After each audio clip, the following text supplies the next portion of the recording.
평범한 사람들이 모르는 사이 세계 경제의 판도를 완전히 뒤바꿀 수 있는 거대한 변화가 조용히 진행되고 있습니다.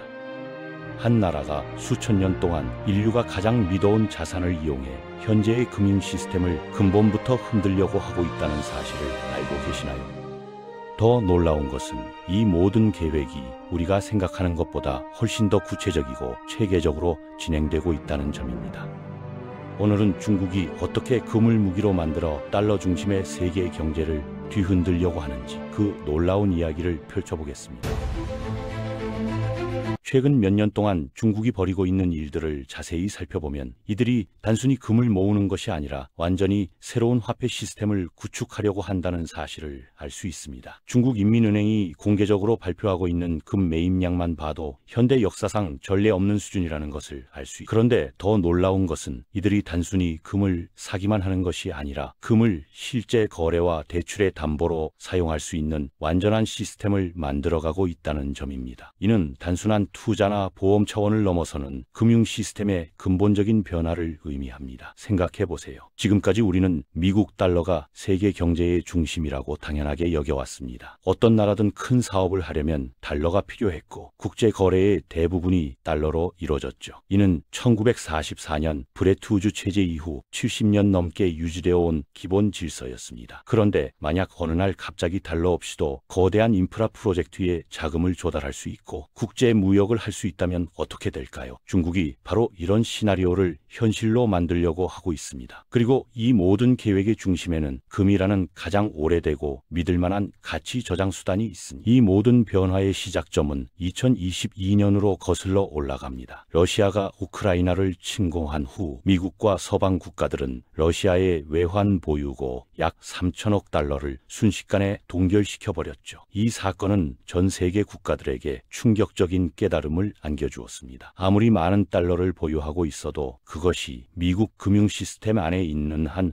언제든지 사라질 수 있다는 것을 보여준 사건이었거든요. 이전까지는 미국과의 정치적 갈등이 있어도 경제적 제재는 어느 정도 한계가 있다고 여겨졌는데 이 사건으로 그런 인식이 완전히 바뀌었습니다. 러시아 같은 핵 보유국도 하루아침에 자산이 얼어버릴 수 있다면 다른 나라들은 어떨까요? 특히 미국과 정치적으로 대립하고 있거나 앞으로 대립할 가능성이 있는 나라들은 더욱 불안할 수밖에 없었습니다. 바로 이 순간부터 세계 각국의 중앙은행들이 달러 의존도를 줄이고 대안을 찾기 시작했던 겁니다. 그리고 그 대안 중 가장 확실하고 오래된 것이 바로 금이었죠. 금은 누구도 인쇄할 수 없고 어떤 정부도 마음대로 없앨 수 없는 자산이니까요. 더 중요한 건 금은 물리적으로 존재하기 때문에 다른 나라의 금융 시스템에 의존하지 않고도 보관하고 거래할 수 있다는 점입니다. 중국 인민은행의 금 매입 패턴을 살펴보면 정말 흥미로운 점을 발견할 수 있습니다. 수년 동안 중국의 공식 금 보유량은 거의 변화가 없었어요. 가끔 조금씩 사고팔고 하는 정도였는데 2018년 미중 무역 전쟁이 본격화되면서부터 상황이 완전히 달라졌습니다. 갑자기 중국이 엄청난 속도로 금을 사들이기 시작한 거예요. 더 놀라운 건 이들이 이런 매입 활동을 숨기려고 하지 않는다는 점입니다. 보통 전략적으로 중요한 자산을 축적할 때는 최대한 조용히 하려고 하는데 중국은 정반대의 행동을 보이고 있어요. 중국 정부는 매달 공식적으로 얼마나 많은 금을 샀는지 발표하고 있어요. 이는 다른 모든 나라들에게 명확한 신호를 보내는 행동입니다. 우리는 달러에 의존하지 않는 새로운 시스템을 만들고 있고 그 중심에는 금이 있다라는 메시지를 전달하고 있는 거죠. 실제로 중국이 공식적으로 발표한 금 보유량은 약 2,300톤 정도지만 실제로는 그보다 훨씬 많을 것으로 추정됩니다. 중국은 중앙은행뿐만 아니라 국영상업은행들과 정부 투자 기관들을 통해서도 대량의 금을 보유하고 있을 가능성이 높거든요. 블룸버그나 JP모건 같은 기관들의 분석에 따르면 중국이 국영은행이나 국부펀드를 통해 보유한 금을 모두 합치면 3,000에서 5,000톤에 달할 것으로 보인다고 하네요. 이는 공식적으로 세계 최대 금 보유국인 미국의 8,000톤과 비교해도 상당한 수준입니다. 그런데 중국은 여기서 멈추지 않고 더 놀라운 계획을 진행하고 있습니다. 단순히 금을 많이 보유하는 것이 아니라 그 금을 실제 금융 거래에 활용할 수 있는 완전한 시스템을 구축하려고 하는 거예요. 이는 현재의 달러 중심 시스템에 대한 직접적인 도전장이라고 할 수 있습니다. 올해 7월부터 금융계에서는 정말 중요한 변화가 일어났습니다. 바젤세 규정에 따라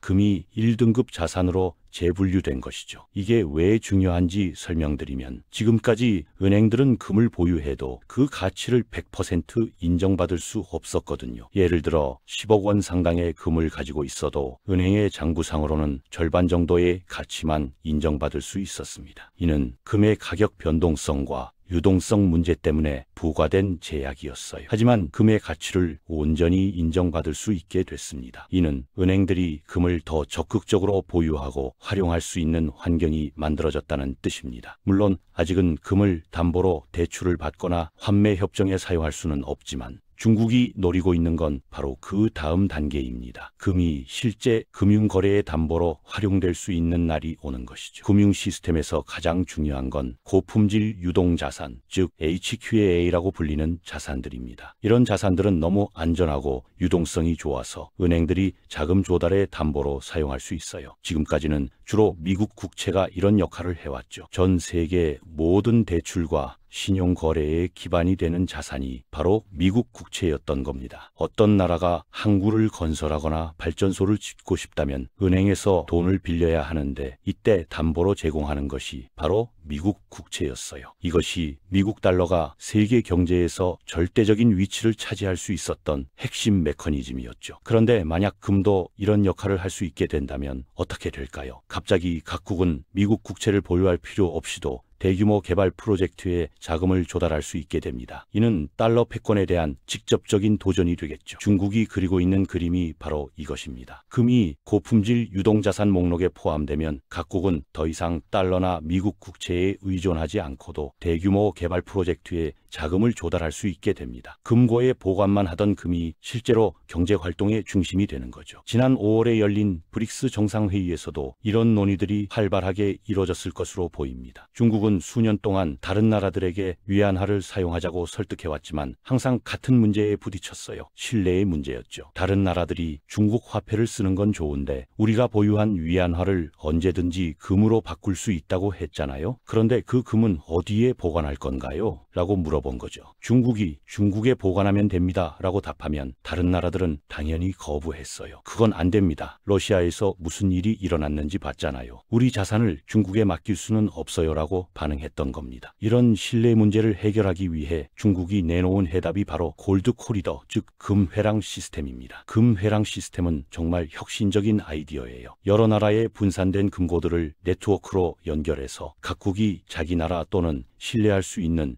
인근 국가에 금을 보관하면서도 위안화로 거래할 수 있게 만든 시스템입니다. 마치 블록체인의 아날로그 버전이라고 할 수 있죠. 다만 암호화폐 채굴자들이 거래를 검증하는 대신 각국 정부가 금고의 금을 검증하는 방식입니다. 모든 금고는 상하이 금 거래소와 연결되어 있어서 각 금괴의 순도와 일련 번호, 소유자 정보를 실시간으로 추적할 수 있어요. 이렇게 하면 지리적으로 분산된 금 보관이 가능하면서도 모든 거래가 투명하고 검증 가능하게 됩니다. 중국 하나에 모든 금을 맡겨야 한다는 부담 없이도 금 기반 거래 시스템을 활용할 수 있게 된 거죠. 이 정말 영리한 해결책이라고 할 수 있습니다. 두 번째로 중국이 해결해야 할 문제는 가격 병성이었습니다. 금 같은 상품을 담보로 사용하려면 가격이 너무 자주게 움직이면 안 되거든요. 매일 금값이 오르락내리락 하면 대출이나 거래에 사용하기 어려워지죠. 중국은 이 문제를 정말 똑똑한 방식으로 해결했습니다. 당일 금값을 사용하는 대신 지난 200일간의 이동 평균 가격을 사용하는 거예요. 예를 들어 오늘 금값이 갑자기 폭등했다고 해도 실제 거래에는 지난 202일 동안의 평균 가격을 적용하는 겁니다. 이렇게 하면 단기적인 가격 충격을 완화할 수 있고 금을 사용하는 모든 사람들의 리스크가 줄어들게 됩니다. 이런 시스템은 특히 개발도상국들에게 매력적으로 다가갈 것입니다. 이들 국가는 보통 자국 통화의 변동성이나 인플레이션 문제로 고생하고 있는데 금 기반의 안정적인 담보 시스템을 활용할 수 있다면 훨씬 예측 가능한 경제 계획을 세울 수 있거든요. 이제부터가 정말 흥미로운 부분인데요. 중국이 이 시스템을 어떻게 활용하려고 하는지 살펴보겠습니다. 아프리카 대륙을 예로 들어보죠. 아프리카는 전 세계 금 생산량의 25%에서 35% 정도를 차지하는 금 부국입니다. 2022년 기준으로 아프리카에서 채굴된 금의 절반 이상이 소규모 수공예 광산에서 나왔어요. 이런 나라들은 풍부한 천연 자원을 가지고 있지만 그것을 개발할 인프라나 자금이 부족한 경우가 많습니다. 바로 이 지점에서 중국의 금회랑 시스템이 위력을 발휘할 수 있습니다. 중국의 금회랑 시스템이 완성되면 이들 국가는 자국에서 생산한 금을 상하이 금 거래소에 예치하고 그것을 담보로 위안화를 빌릴 수 있게 됩니다. 빌린 돈으로는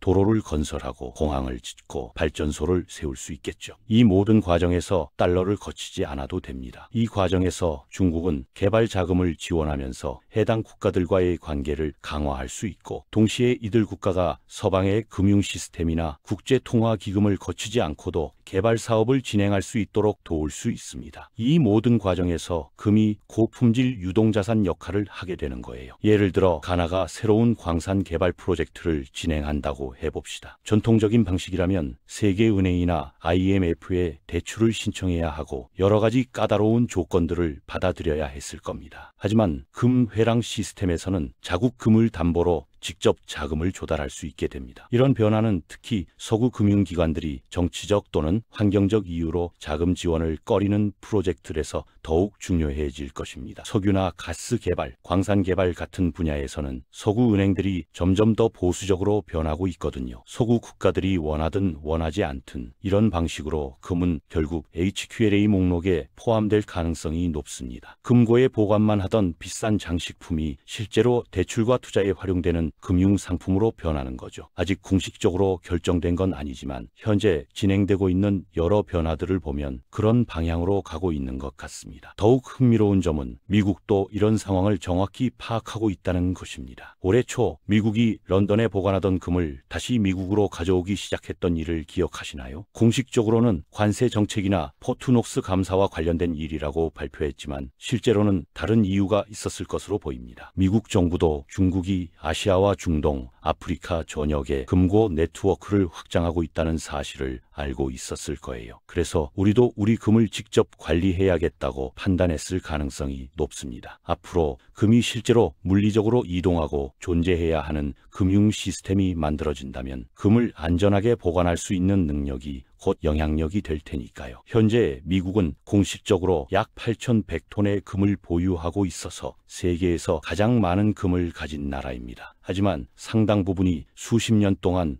런던 등 해외에 보관되어 있었죠. 금을 미국으로 다시 가져오는 것은 달러 패권이 위협받을 수도 있다는 상황에 대비하는 조치로 보입니다. 금이 고품질 유동자산이 되고 국채처럼 취급받게 되면 물리적으로 금을 많이 보유한 국가가 개발도상국에 자금을 지원할 수 있는 실질적인 담보를 갖게 됩니다. 이는 곧 그 국가들에 대한 영향력으로 이어지게 되죠. 미국도 이런 게임에서 뒤처지지 않으려고 하는 것 같습니다. 실용적인 관점에서 보면 이런 변화가 금 가격에 어떤 영향을 미칠까요? 현재 대부분의 금융기관들은 보유 자산의 약 20% 정도를 금이나 다른 실물 자산으로 보관하고 있습니다. 그런데 최근 뱅크 오브 아메리카 같은 곳에서는 이 비중을 30% 정도까지 늘려야 한다는 새로운 가이드라인을 제시했어요. 10% 차이라고 하면 별로 큰 것 같지 않지만 전 세계 금융 시스템 전체로 보면 약 2조 달러 규모의 새로운 금 수요가 생기는 셈입니다. 금은 달러와 달리 더 많이 인쇄할 수 없잖아요. 따라서 2조 달러 규모의 새로운 수요는 지금까지 본 것보다 훨씬 높은 금값으로 이어질 수 있습니다. 일부 전문가들은 5년 안에 금값이 현재의 2배가 될 수도 있다고 전망하고 있어요. 개인적으로 특정한 예측을 하는 건 아니지만 충분히 가능한 시나리오라고 생각합니다. 특히 금이 실제로 HQLA로 인정받게 된다면 그 순간부터 금에 대한 수요는 폭발적으로 증가할 것입니다. 그렇다면 이런 변화가 투자자들, 특히 비트코인 같은 자산에는 어떤 영향을 미칠까요? 흥미롭게도 금과 비트코인은 서로 경쟁하는 관계가 아니라 보완하는 관계가 될 수도 있습니다. 둘 다 기존의 법정화폐 시스템에 대한 대안으로 기능하고 있거든요. 이런 관점에서 벌어지고 있는 체스 게임을 살펴보면 왜 금이나 비트코인 같은 대안화폐의 가격이 오랫동안 억제되어 왔는지 이해할 수 있습니다. 만약 내가 이 두 자산에 관심이 있는 국가라면 내가 충분히 확보할 때까지 가격이 급등하는 걸 원하지 않겠죠? 지금 우리가 보고 있는 건 세계의 분열입니다. 한쪽에는 중국과 브릭스 국가들이 있어요. 이들이 만들려는 세계에게는 돈이 다시 물리적이고 전통적인 것, 사람들이 직접 보고 만질 수 있는 것에 의해 뒷받침되는 세계입니다. 반대편에는 세계 최대의 지폐 발행국인 강국인 미국이 있고요. 중국의 시스템이 금으로 뒷받침된다면 미국은 결국 경쟁해야 하고 자신만의 강점을 활용해 대응해야 할 겁니다. 그 수단이 금일 수도 있지만 기술이 될 가능성도 있어요. 중국이 자국 화폐를 금과 연결한다면 미국은 언젠가 스테이블 코인이나 비트코인과 연결할 수도 있다는 뜻입니다. 생각해보면 금과 비트코인은 서로 다른 방식으로 같은 목적을 달성합니다. 금은 수천 년의 역사를 통해 시간의 검증을 받았기 때문에 신뢰를 상징해요. 물리적이고 느리며 잘 변하지 않죠. 반면 비트코인은 에너지와 수학을 통해 신뢰를 만들어냅니다. 비트코인은 디지털이고 투명하며 빠르고 국경이 없어요. 이것도 나름의 장점이 있습니다. 특히 젊은 세대나 기술에 친숙한 사람들에게는 비트코인이 금보다 더 매력적으로 느껴질 수 있거든요. 또한 비트코인은 24시간 언제나 거래할 수 있고 소수점 단위로 분할해서 사용할 수 있다는 실용적인 장점도 있습니다. 중국의 시스템은 통제와 담보에 기반하고 있어요. 정부가 금고를 관리하고 금의 진위를 확인하며 거래를 승인하는 중앙 집중적인 시스템이죠. 미국은 개방성과 투명성을 통한 담보로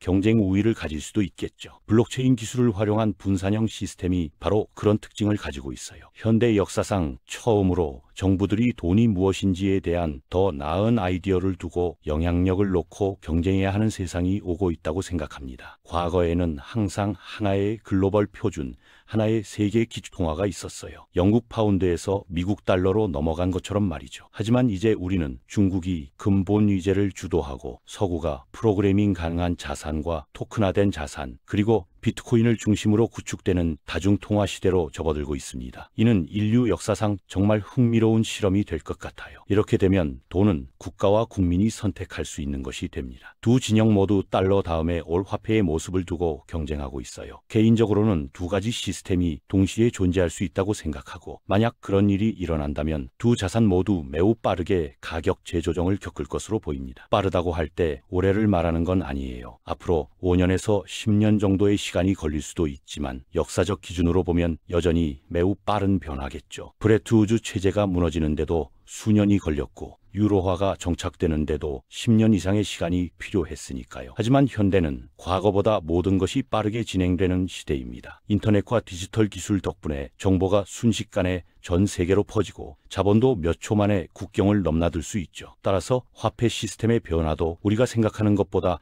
빠르게 일어날 수 있습니다. 누가 알겠어요? 이런 변화들이 우리가 예상하는 것보다 더 빨리 일어날 수도 있으니까요. 중요한 건 이런 변화가 단순한 추측이나 이론이 아니라 지금 이 순간에도 실제로 진행되고 있는 현실이라는 점입니다. 우리는 역사의 전환점을 실시간으로 목격하고 있는 것일지도 모릅니다.